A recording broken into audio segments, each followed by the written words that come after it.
Welcome to Coug on the Clock. I'm Gunnar Miller. And I'm Austin Samuels. We have some topics to get into today, so let's dive into the show.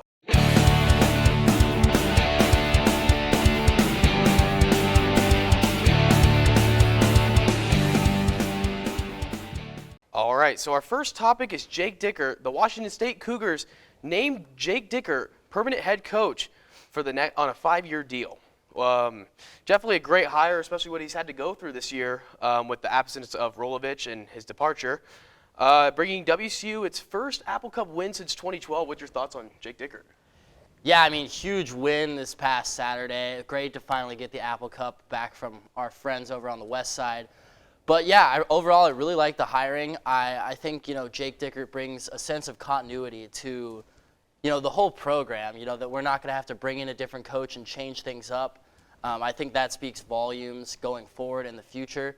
And I really like the way he's led this team, 3-2 so far with him as coach. But, the 2 losses to 2 really tough teams in Oregon and BYU. I think my only question, you were kind of talking about this as well, is he going to be able to recruit like our past coaches? Yeah, and like when a team like WSU doesn't do a coaching search and just kind of go straight to the coach, it does raise questions about recruitment. Can he bring those players into WSU wanting them to play football here?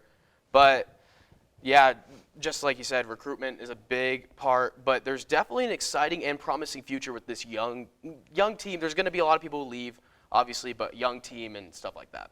Yeah, and I feel like every year we have a bunch of people, a bunch of really good seniors, and somehow they're able to find guys who can step up the next year and come in and make some big plays. So I think we're going to find that out next year as well. Yeah, definitely have a lot of depth in our whole roster. I feel like every year, especially with our receivers, I know we have I heard a good 13 receivers. So we always have big time receivers coming up every year trying to prove themselves. So yeah, that's. Do you have anything else to say on the Dickert situation? Go Cougs, man! Let's get after this bowl game, which hopefully we're going to be able to break down next weekend. Yeah, hopefully we can get in a good bowl game and hopefully play a good team. So yeah, with that, dives in our next topic, which is WSU men's basketball. They have started the season with a 6-1 record. They earned their first Pac-12 win in a defensive 51-29 game. Yeah, well, I mean, a win's a win, right? I mean, 51-29, obviously a really, really ugly game. Arizona State shot just 21% from the field. So, I mean, great Cougar defense, that's for sure. But we went down to the desert, took care of business, not our best offensive game. But, yeah, I mean, things are definitely looking up so far. We've been really good on the season, and we got a really, really big game this afternoon against the USC Trojans, who are ranked in the top 25. Yeah, that will definitely be exciting to watch in Beasley. I bet the crowd will be hype, and there will be a lot of people who show up for that game. And we have a lot of offensive scores along with great defenders on our team, Definitely. Which I think could take us to the college bracket tournament. So, but one thing I do need to say, if we want to win, we need to finish games. Prime example of that is the Eastern Washington game. Absolutely. We did lead by I don't remember how many points, but it was good by a good margin. I think it was 17. 17 at points, one point. Yeah. and we did lose that game by I believe 6 or 7. Mm-hmm. So it was just not a good finishing game. And a couple of games before that, we did struggle to finish the game, blowing big leads at halftime. So we got to make sure if we want to win games, we cannot do that this year. Yeah, we need to see that leadership, especially from our senior guards, Michael Flowers and Tyrell Roberts, as well as Noah Williams. I mean, he missed that game against Eastern Washington, but I really want to look to those guys, those seniors, and Noah Williams, those guys who are that strength and that presence in the locker room and out on the court to take control of this team so they can hold leads like in those games. Yeah, and I got to say, a young team and an excellent job by Coach Kyle Smith, Absolutely. Who has rebuilt this program from the ground up. And he was rewarded a 5-year contract, or not a 5-year contract, but it was a big contract extension.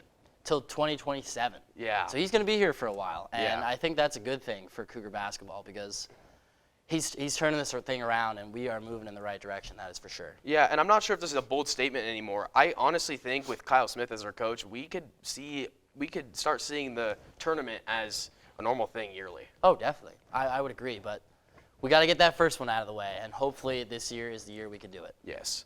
So with college basketball, let's dive into our next topic with just college basketball in general, all the top teams, and just an exciting season so far. What's your thoughts so far on the season? Yeah, tons of teams in the top 5 going down early in the season. A lot of really, really good matchups that we've seen in the top 5.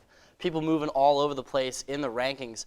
So what Gunnar and I have done is we've put together our own top 25 rankings before they come out, our top 5 rankings, excuse me, before they come out on Monday. So we're going to talk about our top 5 rankings. What do you got, Gunnar? So my top 5 overall in this season is going to be Gonzaga, Duke, Purdue, the defending champs Baylor, and Texas.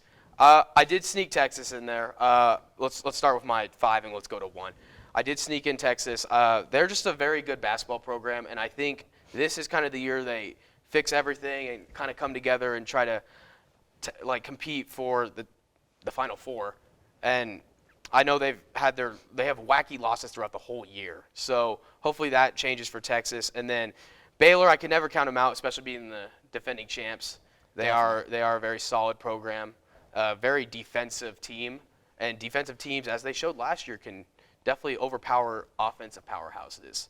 And then Purdue, I haven't really got to look much, but with stats, I know they are a very solid team every year. They always seed high in the tournament, so I just couldn't really take them out. And they're number 3 right now, I believe. So it only made sense to just keep them there, and they have proven themselves. And Duke, this was a hard one for me. I almost didn't put them in just because of the Ohio State loss, but like I said, a lot of teams have wacky losses throughout the year, and I don't think this isn't gonna shake up Duke. They have the stars, they have the coaching. It's just all going to come together by the end of the year, and then I still think they'll be a 1 seed in a region. Oh, I would agree. And another 1 seed in a region, I think, is going to be Gonzaga at my number 1.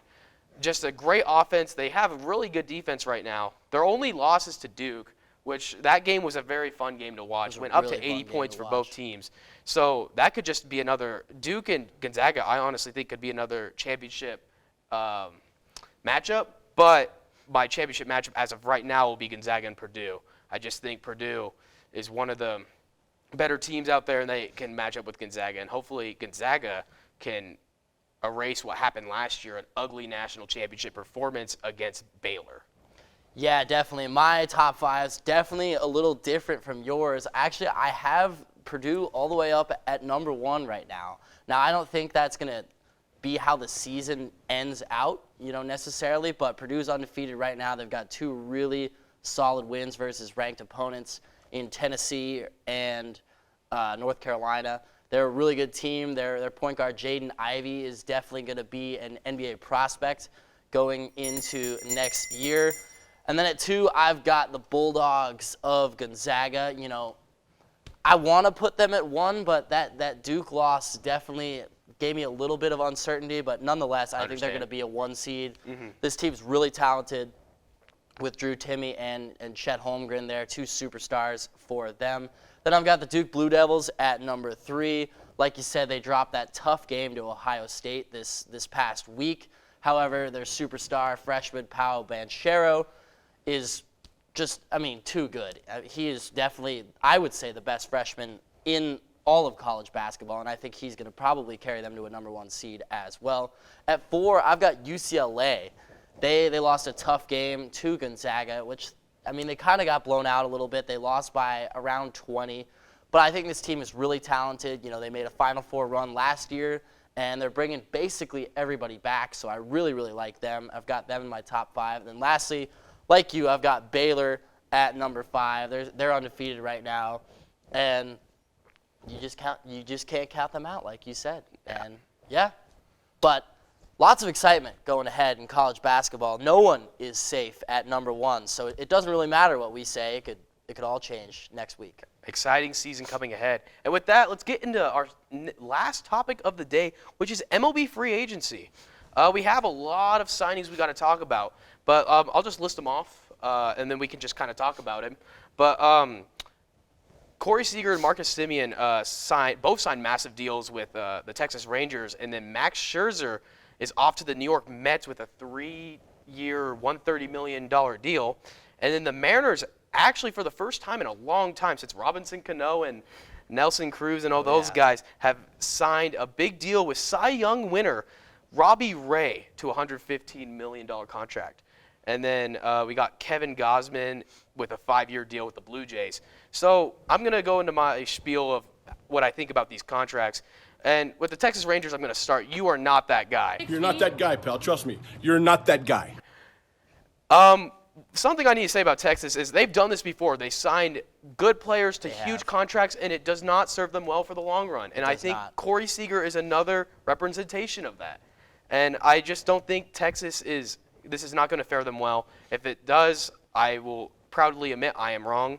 But and then with the Mets, I really like this Scherzer deal. I know Scherzer's old, but he's still at the top of his game, just absolutely K'ing up everyone, striking out every single time. So Scherzer's definitely a good deal. And it's only 3 years, so it's not like you're going to get any decline from him, in my opinion. Right. And then the Mariners get a young player in Robbie Ray, which I think he's going to be the ace over Marco Gonzalez next year and Chris Flexen. Robbie Ray, this is a huge addition for Seattle because our last key was pitching and a bat with Adam Frazier also coming off via trade. Right. And then I do not like the Blue Jays deal. They got rid of Robbie Ray and decided Kevin Gosman was a good idea, who is favored to be on the decline of next year. So I just don't like that deal either. And one more deal I forgot to talk about is the Rays go all in on shortstop Wander Franco after his big rookie year, which I do like that deal because he's only 20 years old and he's only going to get better. Yeah, Wander Franco is definitely going to be a superstar in the coming years, and I definitely agree with you about the Rangers. You know, those two big signings of Seager and Simeon, they're still too far away in a rebuild to, have those guys come in and really turn the team around. However, I do think it could just be to sell tickets, honestly, to bring in some superstars. They lost their biggest superstar in Joey Gallo this year at the trade deadline, but I think also you're kind of forgetting about, you talked about Scherzer, but I mean the Mets made some big other deals as well. Yeah. They signed a couple of really big bats, including Starling Marte, Mark Canha, and Eduardo Escobar. Yeah. Now the Mets definitely lost some people in free agency. However, they picked up some pretty big names. I mean, they added $255 million in payroll. It's surprising that the other New York team is spending the big bucks this offseason, but we'll see if it pays off for them. Yeah, and what you said about the Mets about adding those big bats is huge. And I honestly don't feel like they lost a big player in Javier Baez. He did struggle. He is showing a lot of decline right now, so picking up Starling Marte is huge for the Mets. I don't know if it's going to make them better necessarily because DeGrom was by himself in that pitching, carrying them. So now it might just be Max Scherzer and DeGrom just carrying the team. But that's going to be a fun duo to watch, especially in the starting rotation. I would love them in my starting rotation as a owner. So yeah, definitely. That's going to be a really, really good 1-2 punch in the pitching rotation in the Big Apple. No doubt about it. Yep. Anything else you want to say about free agency? It's just heating up, man. I mean, it's crazy, but baseball still exciting even in December. Actually, one more thing I do need to say. The MLB actually just officially went into a lockout, which I'm not sure what that means going forward, but no free agency for now. No games as for now, so we'll see how that fares out with the owners, the Players Association, and the commissioner of the league. Yeah, hopefully they can come to a deal before the season starts because a lot of fans are going to be disappointed, including me and you, man. Yeah, commissioner of the MLB, I want to watch baseball this summer. Make it happen. All right, so before we end, just a reminder, follow us on all our social media platforms at unorthodox.sports, and I believe Facebook at Wazoo Orthodox, or Twitter, Wazoo Orthodox. So that's all we have for today. I'm Gunnar Miller. And I'm Austin Samuels. Have a great Saturday, Cougs, and go Cougs. Go Cougs.